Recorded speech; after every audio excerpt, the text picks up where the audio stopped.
अस्सलाम वालेकुम, नमस्ते, सत श्री अकाल। मेयर शादी खान मेरे साथ मौजूद हैं। सिमल शेख, अस्सलाम वालेकुम, नमस्ते, सत श्री अकाल। कैसे हैं आप लोग? उम्मीद करती हूँ खैरियत से होंगे, जहाँ होंगे खुश होंगे, मज़े में बढ़िया होंगे। जी दोस्तों, आज फिर हम आपके सामने मौजूद हैं एक बिल्कुल। नई वीडियो के रिएक्शन के लिए। इससे पहले कि रिएक्शन स्टार्ट करें, बहुत ही मज़ा आने वाला है वीडियो में। और नितिन गडकरी साहब की वीडियो है, पार्ट 2 बिल्कुल है। तो बिल्कुल। चलते हैं पहले वीडियो की जानिब। जी तो दोस्तों, चलते हैं वीडियो की जानिब। वीडियो का टाइटल है signature project of Nitin Gadkari part 2। नमस्कार, मेरा नाम पंकज है। स्वागत है आपका इंडियन यूथ यूट्यूब चैनल में। यह वीडियो नितिन गडकरी जी के सिग्नेचर प्रोजेक्ट्स का पार्ट 2 है और इस पार्ट में अभी हम आगे के 4 और सिग्नेचर प्रोजेक्ट्स के बारे में बात करने जा रहे हैं। आपकी जानकारी के लिए बता दें कि इसके पहले हमने सीरीज का पार्ट 1 अपलोड किया है, जिसमें हमने शुरू के 4 सिग्नेचर प्रोजेक्ट्स के बारे में बात की थी। अगर आपने हमारा वो पार्ट नहीं देखा तो आपसे रिक्वेस्ट है कि पहले आप इस वीडियो को पूरा देख लीजिए, उसके बाद पार्ट 1 को देखने के लिए आपको लिंक नीचे डिस्क्रिप्शन में या फिर कमेंट बॉक्स में मिल जाएगा। आपकी जानकारी के लिए यह भी बता देते हैं कि इस पूरे सिग्नेचर प्रोजेक्ट्स की सीरीज में हम 11 प्रोजेक्ट्स को कवर कर रहे हैं और इन 11 सिग्नेचर प्रोजेक्ट्स में से बाकी के 3 प्रोजेक्ट्स की बात हम पार्ट 3 में करेंगे। तो उम्मीद है कि इस वीडियो को आप आखिर तक जरूर देखेंगे और इसके अलावा अगर आप ऐसी वीडियोस देखना पसंद करते हैं तो मेरी आपसे रिक्वेस्ट है कि आप हमारे चैनल को सब्सक्राइब कीजिए, बेल आइकन को भी प्रेस कीजिए, जिससे फ्यूचर में हम कोई भी ऐसा वीडियो डालें उसका नोटिफिकेशन सबसे पहले आपको मिले। तो चलिए बिना किसी देरी के बढ़ते हैं आगे। जैसा कि मैंने आपको बताया कि शुरू के 4 सिग्नेचर प्रोजेक्ट की बात हम पार्ट 1 में ही कर चुके हैं, इसलिए इस पार्ट 2 की शुरुआत हम 5वें नंबर से कर रहे हैं। 5वें नंबर पर जो सिग्नेचर प्रोजेक्ट आता है वो है चार धाम राजमार्ग, जिसको हम ऑल वेदर रोड कनेक्टिविटी योजना भी कहते हैं। उत्तराखंड के 4 धाम में बनाकर तैयार की जा रही है ये योजना प्रधानमंत्री नरेंद्र मोदी और नितिन गडकरी जी की ड्रीम प्रोजेक्ट में से एक प्रोजेक्ट है। उत्तराखंड में धार्मिक लिहाज से महत्वपूर्ण स्थान गंगोत्री, यमुनोत्री, केदारनाथ और बद्रीनाथ तक जाने के लिए अभी साल में सिर्फ 6 महीने तक ही जाने की सुगमता होती है। बाकी के 6 महीनों में बर्फबारी के कारण सड़कें बंद हो जाती हैं। ऐसे में केंद्र सरकार ऑल वेदर रोड के जरिए इन 4 धामों में साल के 12 महीनों तक पहुंचने लायक सड़क का निर्माण कर रही है, जो कि इन 4 धाम के साथ साथ सीमा क्षेत्रों के लिहाज से भी काफी महत्वपूर्ण सड़क होगी। बात करें इस पूरे प्रोजेक्ट की लागत की तो आपको बता दें यह प्रोजेक्ट लगभग 12,072 करोड़ रुपए की लागत से बन के तैयार हो रहा है और इस पूरे प्रोजेक्ट में लगभग 825 किलोमीटर लंबी सड़क का निर्माण किया जाएगा। और इस पूरी परियोजना में लगभग 53 प्रोजेक्ट शामिल हैं। इन 53 प्रोजेक्ट में से लगभग 40 प्रोजेक्ट सैंक्शन भी हो चुके हैं और 13 प्रोजेक्ट इको सेंसिटिव जोन में पड़ते हैं, जिसको लेकर सुप्रीम कोर्ट में अभी सुनवाई चल रही है। आपको बता दें कि यह प्रोजेक्ट सिग्नेचर प्रोजेक्ट में इसलिए रखा गया है क्योंकि इस प्रोजेक्ट को बनाना बिल्कुल भी आसान नहीं था। हम सब बड़े अच्छे से जानते हैं कि उत्तराखंड एक प्राकृतिक धरोहर है, जहां ऊंचे ऊंचे पहाड़, गहरी घाटियां बहुत बड़ी तादाद में उपस्थित हैं और ऐसी जगह पर हाईवे बनाना कोई आम बात नहीं है। और वास्तव में ऐसे प्रोजेक्ट्स को डेवलप करने के लिए एक अलग डेडिकेशन की जरूरत होती है और इस डेडिकेशन की हमारे नितिन गडकरी जी के अंदर कोई कमी नहीं है, क्योंकि नितिन गडकरी जी यह चीज़ बड़े अच्छे से समझते हैं कि यह हाईवे देश की जनता के साथ साथ हमारी भारतीय सेना के लिए भी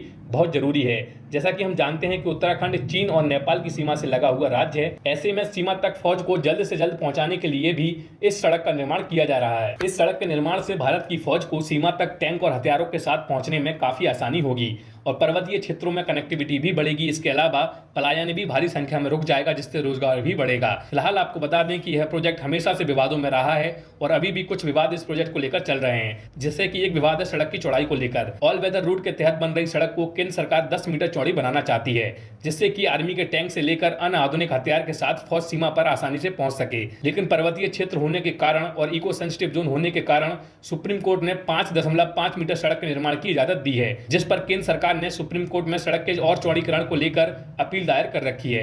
लेकिन आशा है कि जो भी होगा वो बिल्कुल सही होगा। इस प्रोजेक्ट को लेकर जो सबसे खराब बात मुझे लगी वो यह है कि शुरुआत में इस प्रोजेक्ट की वजह से बहुत सारे पेड़ों को काटा गया, लेकिन बाद में नितिन गडकरी जी के आदेश के बाद बाकी के पेड़ों को टेक्नोलॉजी की मदद से रिप्लेस किया जा रहा है। और मुझे लगता है कि डेवलपमेंट के लिए प्रकृति से समझौता नहीं करना चाहिए, क्योंकि अगर बैलेंस सही नहीं होगा तो आप चाहे कितना भी डेवलपमेंट कर लें, आप चाहे कितना भी रोड और हाईवे बना लें, प्रकृति का अगर बैलेंस बिगड़ा तो यह सब कुछ चंद सेकंड में खत्म हो जाएगा। तो उम्मीद है कि इस बात का ध्यान भारत सरकार जरूर रख रही होगी। बात करें 6वें नंबर पर आने वाले सिग्नेचर प्रोजेक्ट की तो आपको बता दें 6वें नंबर पर जो सिग्नेचर प्रोजेक्ट आता है वो है दिल्ली मेरठ एक्सप्रेसवे।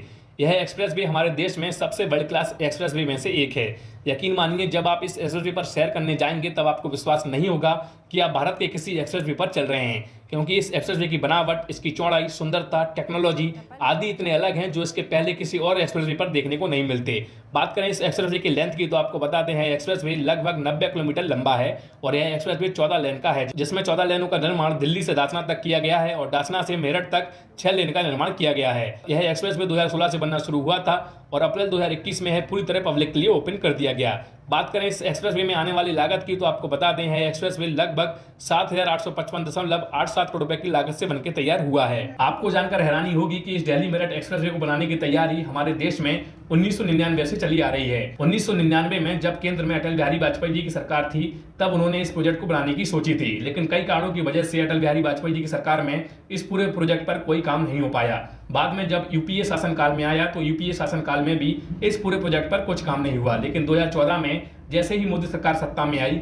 31 दिसंबर 2015 को पीएम श्री नरेंद्र मोदी द्वारा इस पूरे एक्सप्रेसवे की आधारशिला रखी गई और मात्र 5 साल में इस पूरे प्रोजेक्ट को 4 चरणों में डिवाइड करके पूरी तरह बनाकर तैयार कर दिया गया। आपको बता दें कि इस पूरे प्रोजेक्ट का पहला चरण 8.7 किलोमीटर का था जो अक्षरधाम से शुरू होकर यूपी गेट तक था। बात करें दूसरे चरण की तो दूसरा चरण 19.92 किलोमीटर का था जो यूपी गेट से डासना तक था।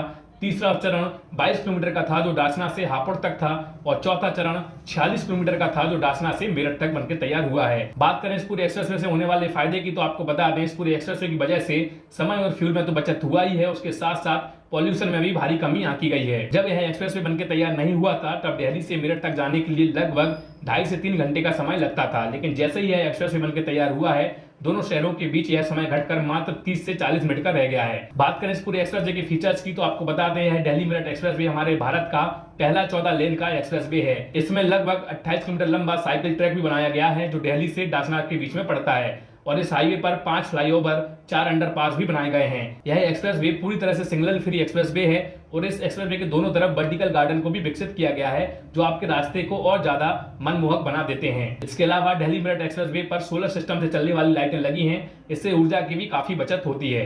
तो ये था हमारा दिल्ली मेरठ एक्सप्रेसवे जो कि 6वें नंबर का सिग्नेचर प्रोजेक्ट था। अब हम बात करते हैं 7वें नंबर पर आने वाले सिग्नेचर प्रोजेक्ट की। 7वें नंबर पर जो सिग्नेचर प्रोजेक्ट आता है वो है दिल्ली का सिग्नेचर ब्रिज। दिल्ली का सिग्नेचर ब्रिज लोगों के लिए वास्तव में एक टूरिज्म स्पॉट से कम नहीं है। यह एक विश्व स्तरीय ब्रिज है जो कि दिल्ली एनसीआर के लोगों के लिए बहुत बड़ी राहत का काम करता है। इससे यमुना पर स्थित वजीराबाद पुल पर दशकों से लगने वाले ट्रैफिक जाम से लोगों को बड़ी राहत मिल गई है। भारत का यह पहला एसिमेट्रिकल केबल स्टैंड ब्रिज है जो कि 675 मीटर का यह ब्रिज धनुष के आकार का बना हुआ है और इसकी ऊंचाई की अगर हम बात करें तो आपको बता दें यह ब्रिज लगभग 154 मीटर ऊंचा है जो कि कुतुब मीनार से लगभग 2 गुना ऊंचा माना जाता है। इस ब्रिज से दिल्ली का टॉप व्यू भी देखा जा सकता है और इसके लिए ब्रिज के सबसे ऊपर करीब 22 मीटर ऊंचा ग्लास का एक बॉक्स बनाया गया है जिसके अंदर से लोग बाहर का नजारा देख सकते हैं। यहाँ जाने के लिए 4 एलिवेटर व लिफ्ट लगाए गए हैं जिसके सहारे एक बार में कुल 50 लोग पुल के शीर्ष तक पहुंच सकते हैं। बात करें इस पूरे पुल में आने वाली लागत की तो आपको बता दें है पूरा पुल लगभग 1518.37 करोड़ रुपए की लागत से बनकर तैयार हुआ है। अब हम बात करते हैं 8वें नंबर पर आने वाले सिग्नेचर प्रोजेक्ट की। 8वें नंबर पर जो सिग्नेचर प्रोजेक्ट आता है वो है नर्मदा ब्रिज। नर्मदा ब्रिज गुजरात के भरूच जिले में बनकर तैयार हुआ है। जैसा कि हम जानते हैं कि महाराष्ट्र और गुजरात दोनों ऐसे राज्य हैं जो ग्रोथ के मामले में अन्य राज्यों की तुलना में काफी आगे हैं और वास्तविकता में यह दोनों राज्य बिजनेस के हिसाब से एक दूसरे पर निर्भर भी करते हैं। हर रोज लगभग हजारों मराठी महाराष्ट्र से गुजरात और हजारों गुजराती गुजरात से महाराष्ट्र सिर्फ और सिर्फ बिजनेस के काम से ही जाते हैं और इस पूरे पुल का निर्माण इन दोनों राज्यों के बीच बेहतर कनेक्टिविटी देने के लिए ही किया गया है। आपको बता दें कि यह अहमदाबाद मुंबई राष्ट्रीय राजमार्ग पर बनकर तैयार हुआ है। इस ब्रिज की सबसे अच्छी बात यह है कि यह पूरा ब्रिज मात्र 2 साल में बनकर तैयार हुआ है। इस ब्रिज की अगर लंबाई की हम बात करें तो यह ब्रिज लगभग 1344 मीटर लंबा और चौड़ाई की अगर बात करें तो लगभग 20.8 मीटर चौड़ा है और इस पूरे ब्रिज को बनाने में लगभग 379 करोड़ रुपए की लागत आई है। आपको बता दें कि इस प्रोजेक्ट की शुरुआत 2014 में की गई थी। यह पुल 2 साल से भी पहले बनकर तैयार हो जाता, परंतु शुरुआत में जिस कंपनी को इसका कॉन्ट्रैक्ट दिया गया वो कंपनी इसको बनाने में असफल रही, लेकिन उसके बाद इसका कॉन्ट्रैक्ट एल&टी को दिया गया और एल&टी ने इस पूरे ब्रिज को लगभग 2 साल में बनाकर तैयार कर दिया। पुल की अगर खासियत की बात करें तो आपको बता दें कि इस पूरे पुल पर लगभग 17.4 मीटर चौड़ी 4 लेन सड़क का निर्माण किया गया है। इसके अलावा पैदल चलने वालों के लिए 3 मीटर फुटपाथ की सड़क भी बनाई गई है। पुल पर अंतर्राष्ट्रीय मानकों के मुताबिक लाइटिंग की व्यवस्था की गई है जिसमें करीब 400 से ज्यादा एलईडी लाइट्स का इस्तेमाल किया गया है। तो ये थे इस पार्ट 2 के 4 सिग्नेचर प्रोजेक्ट। उम्मीद है कि इस वीडियो को आपने आखिरी तक जरूर देख लिया होगा और इस वीडियो को देखने के बाद आपको इतना तो पता लग चुका होगा कि वास्तव में नितिन गडकरी जी बड़ी ईमानदारी के साथ हमारे देश में काम कर रहे हैं। लेकिन सोचने वाली बात यह है कि हम भी अपने देश के प्रति उतने ही ईमानदार हैं जितने कि नितिन गडकरी जी, तो शायद नहीं। वजह मैं आपको आगे बता रहा हूँ। देखिए मैं आपको बता दूं कि कई बार हमें सुनने को मिलता है कि जो भी सुविधाएं एक्सप्रेसवे पर हो या फिर ट्रेन में हो या फिर किसी भी डेवलपमेंट वाले प्रोजेक्ट में हो, आम जनता के लिए दी जाती हैं, उन सुविधाओं को बड़ी तादाद में लोग क्षति भी पहुंचाते हैं। जैसे एक्सप्रेसवे पर अगर सोलर प्लेट्स लगाई गई तो पता लगा लोकल के लोग उन सोलर प्लेट्स को ही निकाल के ले गए, या फिर टॉयलेट्स बनाए गए तो उन टॉयलेट्स को क्षति पहुंचाई गई, या फिर जो भी सुविधाएं दी गई उन सुविधाओं को क्षति पहुंचाई जाती है। क्या हम यह अपने देश के प्रति सही कर रहे हैं, हमें एक बार सोचना जरूर पड़ेगा। और मेरी उन सभी लोगों से रिक्वेस्ट है जो ऐसा करते हैं कि प्लीज ऐसा मत कीजिए। अगर आप देश के विकास में साथ नहीं दे सकते तो देश के विकास में बाधा भी मत बनिए। और मेरी यह रिक्वेस्ट है कि आप लोग इस वीडियो को ज्यादा से ज्यादा शेयर कीजिए ताकि ज्यादा से ज्यादा लोगों तक यह मैसेज पहुंचे और जो प्रोजेक्ट जिस सोच के साथ हमारे देश में बनाए जाते हैं वो सोच पूरी हो। तो उम्मीद है कि इस वीडियो को आप ज्यादा से ज्यादा शेयर जरूर करेंगे। तो आज के इस वीडियो में इतना ही, मिलते हैं अगले वीडियो में, तब तक के लिए जय हिंद जय भारत। जी सिमर, अमेजिंग, बेहतरीन एक्सप्रेसवे बन रहा है और सिग्नेचर एक्सप्रेसवे का ये पार्ट 2 और ये तो उससे भी ज़्यादा है, ये पार्ट 1 से भी ज़्यादा अच्छा। और कितने बड़े बड़े पहाड़ काट के जो ना इन्होंने रोड बनाए, वाह रोड जबरदस्त, बनाए बेहतरीन, और कितनी ऊंचाई पर जाके जो ना ये रोड बनाए। और बिल्कुल। वो देखा आपने तो आबशार नीचे गिर रही आबशार थी, नीचे उसको गिर कितना सेव किया इन्होंने कि पानी को जो है ना एक वो नालों के जरिए जो डाल दी, यानी कि पाइपलाइन लगा दी और खूबसूरती कितनी आ गई, खूबसूरती आ गई, बहुत आबशार से पानी आ रहा है और वो वैसे ही एक रो में आ रहा था और आगे जाके जो उसको फैलना था तो वो फैलाव जो है कम कर दिया और वो साइड से उसमें जो है निकल के अपने नाले में चले गए। तो पानी की सेफ्टी भी हो गई, पानी को सेफ भी कर दिया और खूबसूरती रोड का रोड बन गया। बिल्कुल, कितनी ज़बरदस्त रोड बन रहे हैं। और बहुत ज़बरदस्त, ये नेपाल के बॉर्डर पर जो है बनाए जा रहे हैं, तो वहाँ पर जो है बड़ा अच्छा व्यू, कितना प्यारा लग रहा है, व्यू बहुत प्यारा लग रहा था। वो जो इतनी हाईएस्ट पे बना रहे थे ब्रिज, वो कितनी हाईएस्ट पे बना रहे हैं, हाइट्स बहुत लंबी हाइट्स पे बनाया और नीचे से कोई सपोर्ट नहीं थी, यानी कि पिलर्स हैं वो दिए हुए और लेकिन पिलर्स भी बहुत करीब दिए हुए तो ताकि वो सपोर्ट उसको रहे, सपोर्ट मिले 10 फुट के फासले बिल्कुल बिल्कुल, क्योंकि एक वो बना हुआ होता है ना पिलर, तो उसको जो रखा जाता है क्रेन के जरिए। और ये बहुत बड़ा प्रोजेक्ट है और बहुत बड़ा प्रोजेक्ट है, खरबों रुपए की लागत से जो है, लाखों की लागत से जो है ये बनाया जा रहा है। और जब ये मुकम्मल हो जाएंगे तो कितने ही, यानी कि इंडिया तो बिल्कुल चेंज हो गया। मैं तो कह रही हूँ इंडिया तो बिल्कुल अमेरिका ही बन गया है। अमेरिका तो उसको भी पीछे छोड़, क्योंकि जिस तरीके से इंफ्रास्ट्रक्चर फैलाया जा रहा है और बन रहा है नितिन गडकरी साहब के जो प्रोजेक्ट है, मैं बोल रहा हूँ कि आप ये देखो कि कहाँ से कहाँ तक कोई, यानी कि बिल्कुल जो नेपाल का बॉर्डर है उस पर जाके जो है वो काम कर रहे हैं। यानी कि जो लोग बेचारे बहुत मीलों का सफ़र करते थे और लंबा सफ़र था दिनों का, तो वो जो है चंद घंटों का सफ़र कर दिया, जल्दी से जना पहुंच जाएंगे, टाइम भी बचेगा, थकन भी नहीं होगी। खतरनाक जो ब्रिज थे और खतरनाक जो वो एरिया था उसको भी उन्होंने कवर कर लिया ताकि आने वाला कोई हादसा ना हो जाए।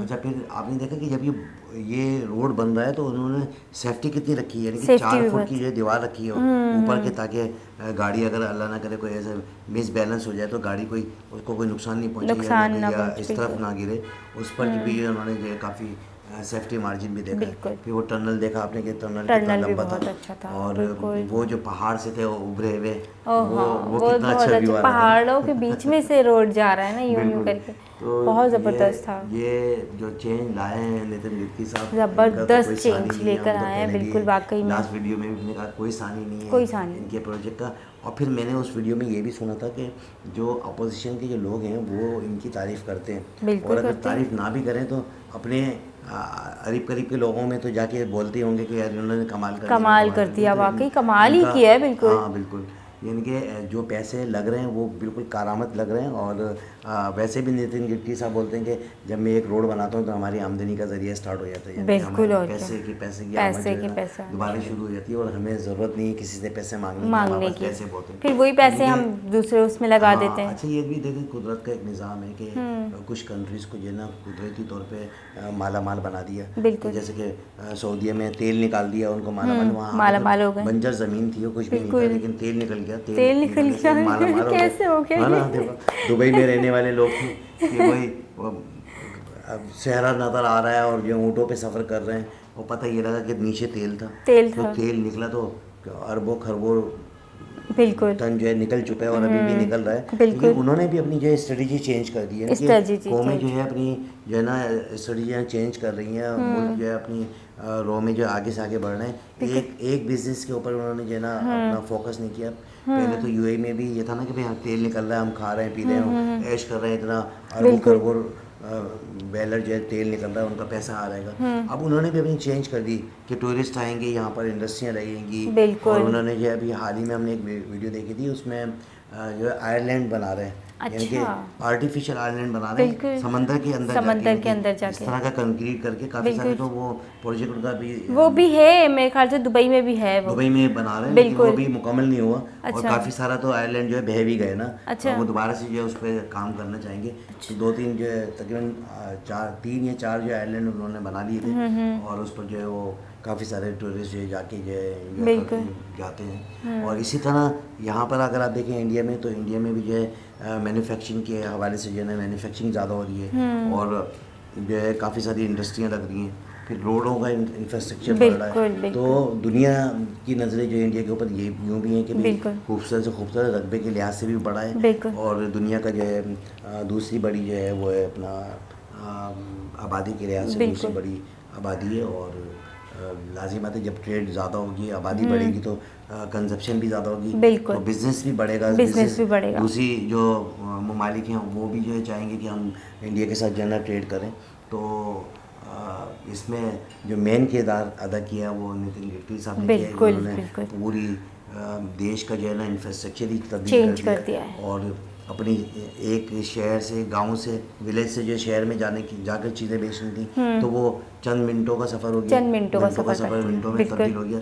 वरना तो ऐसे ऐसे रोड भी थे कि जहाँ जा ही नहीं सकते थे, खतरा था, सब्जियाँ थी, फ्रूट थे, सब कुछ था, लेकिन पहुँचा नहीं सकते थे। तो अब तो ये कि इतने बड़े बड़े रोड बना दिए, तो उससे ये फ़ायदा हुआ कि वो अपनी चीज़ें जो है दूसरे शहरों में जाके बेच सकते हैं, फॉरेन से जा सकते हैं। बिल्कुल।